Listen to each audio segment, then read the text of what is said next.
Yayasan Insan Mulia Pama. Assalamualaikum warahmatullahi wabarakatuh. Alhamdulillah nahmaduhu wa nasta'inuhu wa nastaghfiruh wa na'udzu billahi min shururi anfusina wa sayyiati a'malina may yahdihillahu fala mudhillalah wa may yudlil fala hadiyalah. Asyhadu an la ilaha illallah wahdahu la syarikalah wa asyhadu anna Muhammadan abduhu wa rasuluhu la nabiyya ba'dah. Ya ayyuhalladzina amanu taqullaha haqqa tuqatih wala tamutunna illa wa antum muslimun amma ba'd. Fa inna asdaqal hadisi kitabullah wa khairal hadi hadi Muhammadin sallallahu ala alihi wasallam wa syarrul umuri muhdatsatuha wa kullu muhdatsatin bid'ah wa kullu bid'atin dhalalah wa kullu dhalalatin finnar. Allahumma shalli wa sallim ala nabiyyina Muhammadin wa ala alihi wa ashabihi wa man ittaba'ahum bi ihsanin ila yaumiddin. Hadirin sidang Jumat, azakumullah, usikum bi taqwallah.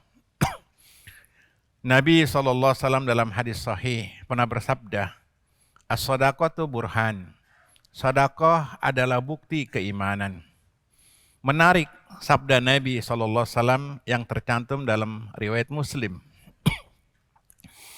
Nabi nggak mengatakan puasa, haji, sholat sebagai bukti keimanan. Tapi Nabi mengatakan as-shadaqah burhan, sedekah bukti keimanan. Karena hari ini banyak orang yang rajin sholat, rajin puasa, rajin mengerjakan aktivitas ibadah, berzikir, baca Quran, bersalawat. Namun jarang di antara mereka yang mampu mengamalkan sedekah. Sedekah adalah bukti keimanan kita. Banyak orang yang rajin ibadah tapi sedekahnya sedikit. Padahal sedekah adalah bukti keimanan. Keimanan dia melawan syahwat daripada kecintaan kepada dunia, harta. Maka semakin banyak, semakin tinggi, semakin besar nilai sedekah seseorang, imannya bisa dipastikan tinggi juga. Karena tidak semua orang ahli ibadah, walaupun dia punya harta, mampu mengeluarkan sedekah dengan jumlah yang besar.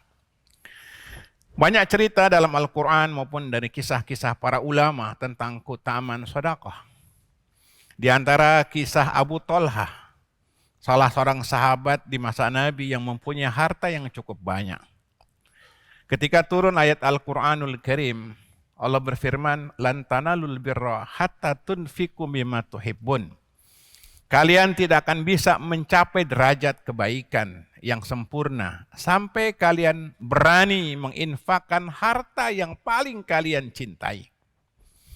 Ketika turun ayat ini, Abu Thalhah merasa gelisah. Karena dia sebagai orang yang kaya, mempunyai harta yang cukup banyak. Dia harus berani menginfakkan harta yang paling dia cintai. Akhirnya Abu Thalhah datang kepada Nabi SAW.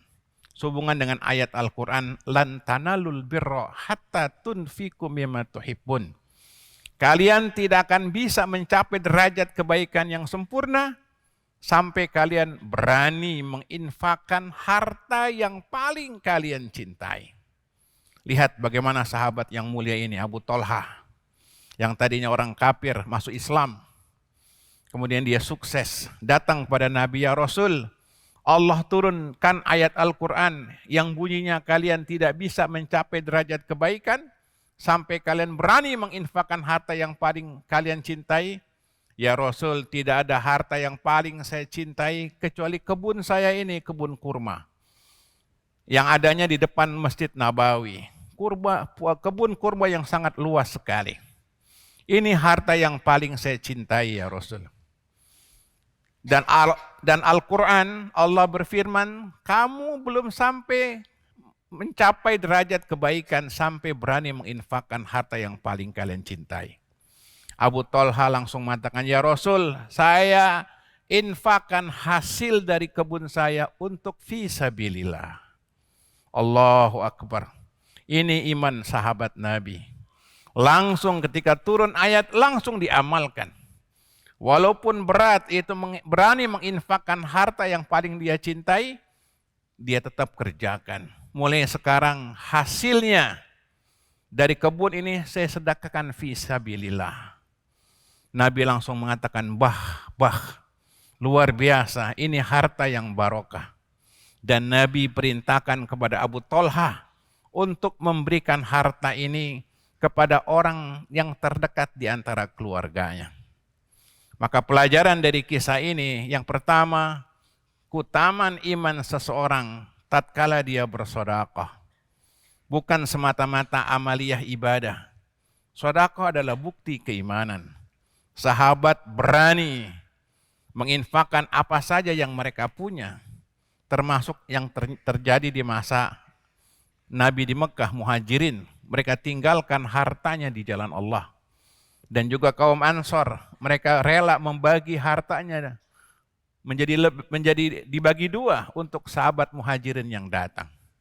Dan di sini Abu Thalhah sebagai sahabat Ansor, yang dia sukses, dia berani menginfakkan hartanya di jalan Allah.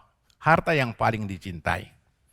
Dan yang kedua, kalau kita mau bersedekah, yang paling utama menerima sedekah kita, keluarga terdekat di antara kita. Kakak kita, adik kita, paman kita, sepupu kita, orang tua kita yang terdekat. Jangan sampai kita sedekah kepada orang lain, keluarga sendiri kita enggak diberikan.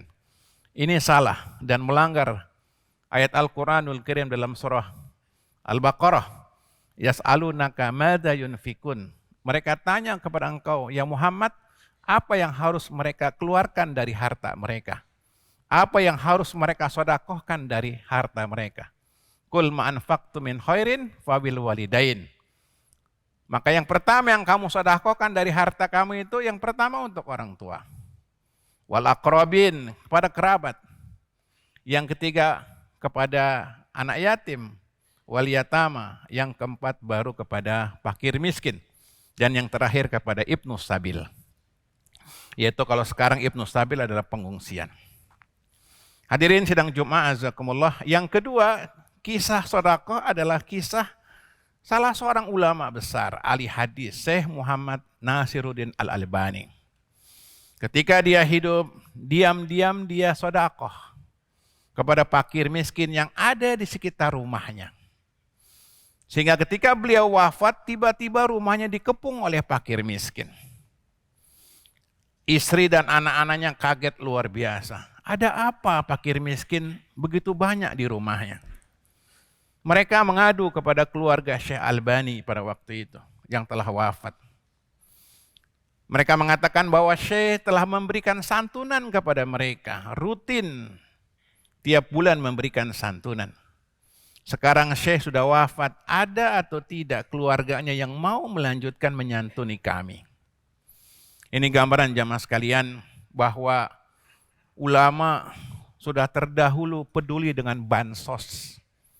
Hari ini bansos untuk kepentingan politik. Padahal kalau bansos tujuannya karena Allah, ini mulia. Seperti para ulama, diam-diam memberikan bansos kepada fakir miskin yang ada di sekitarnya. Ini pelajaran yang pertama, pentingnya kita bersedekah. Dan sedekah yang paling utama kita berikan kepada orang yang terdekat, jaraknya di antara rumah kita. Setelah kita memberikan sedekah kepada keluarga, yang kedua kita memberikan sedekah kepada tetangga kanan kiri kita. Dan tentunya sedekah itu harus ikhlas karena Allah Subhanahu wa taala. Ketika Syekh Albani wafat, dia berikan sedekah kepada tetangga-tetangganya, kanan kirinya. Tanpa sepengetahuan anak dan istrinya, diam-diam dia berikan. Tidak cerita-cerita, tidak pakai media, tidak digembar-gemborkan.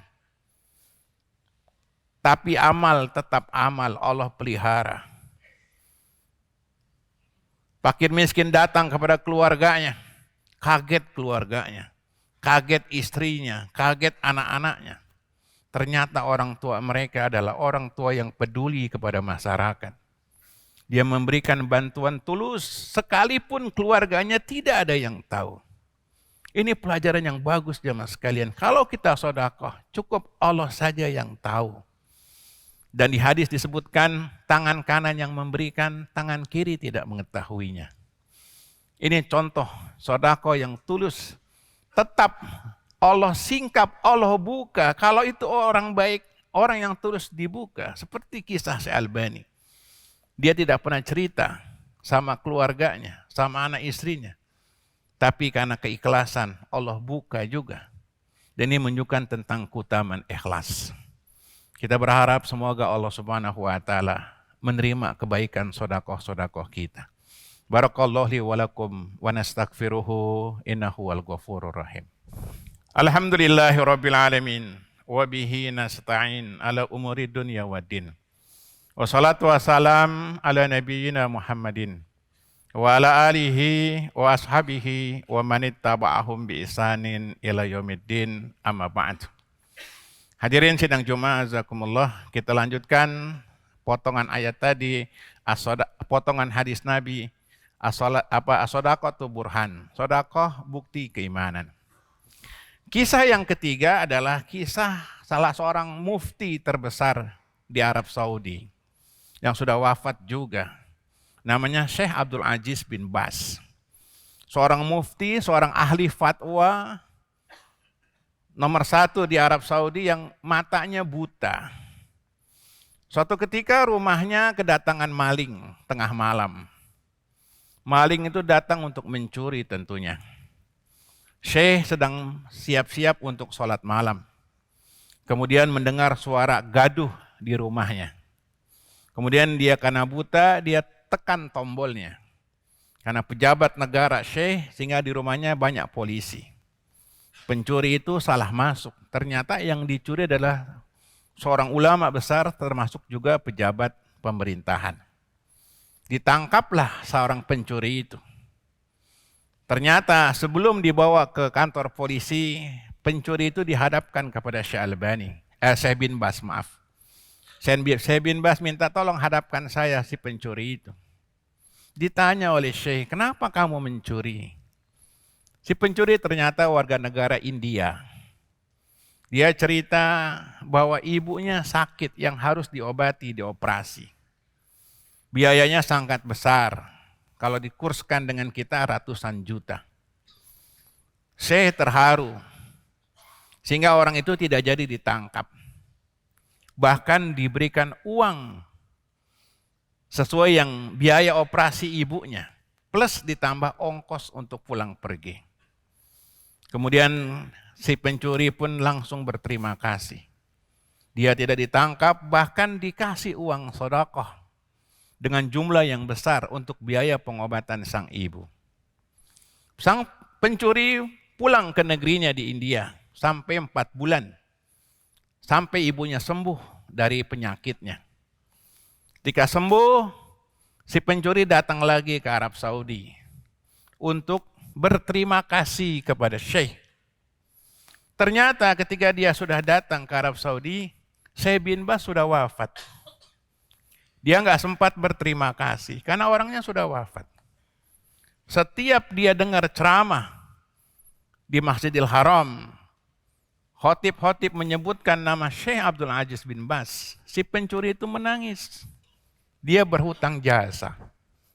Orang tuanya dibantu. Dia pencuri dimaafkan. Ini pelajaran jamaah sekalian. Kadang sedekah yang kita berikan kepada kaum duafa seringkali membuat mereka jadi baik, jadi sadar. Seringkali membuat mereka jadi taubat kepada Allah Subhanahu wa taala. Yang tadinya dia ingin mencuri, kemudian dia tidak jadi mencuri dan jadi orang baik, jadi insaf. Untuk itu jamaah sekalian, kalau seandainya kita mau sedekah, prioritaskan kepada orang-orang yang sangat butuh. Sekalipun dia pelaku kejahatan, ada saat-saat di mana mereka sadar dengan sedekah kita. Untuk itu jamaah sekalian, kalau ada di antara keluarga kita, sekalipun dia jauh dari agama, atau kawan-kawan kita, atau tetangga kita, sekalipun mereka jauh dari agama, mungkin dengan sedekah kita membuat mereka sadar kembali kepada agama yang benar ini. Mudah-mudahan Allah terima amal kebaikan kita, infak-infak kita, sedekah-sedekah kita, zakat-zakat kita. Semoga Allah Subhanahu wa taala berkahi harta-harta kita dan Allah muliakan juga kehidupan kita di dunia maupun di akhirat kita. Allahumma shalli ala Muhammad wa ala ali Muhammad kama shalaita ala ali Ibrahim. Wa barik ala Muhammad wa ala ali Muhammad kama barakta ala ali Ibrahim fil alamin innaka Hamidum Majid. Allahumma ighfir lil muslimina wal muslimat wal mu'minina wal mu'minat al ahya'i minhum wal amwat. Rabbana la tuzigh qulubana ba'da idh hadaitana wa hab lana min ladunka rahmah innaka antal wahhab. Allahumma arinal haqqa haqqan warzuqna ittiba'ah wa arinal batila batilan warzuqna istinabah. Rabbana atina fid dunya hasanah wa fil akhirati hasanah wa qina adzabannar. Walhamdulillahi rabbil alamin. Aqimissalah.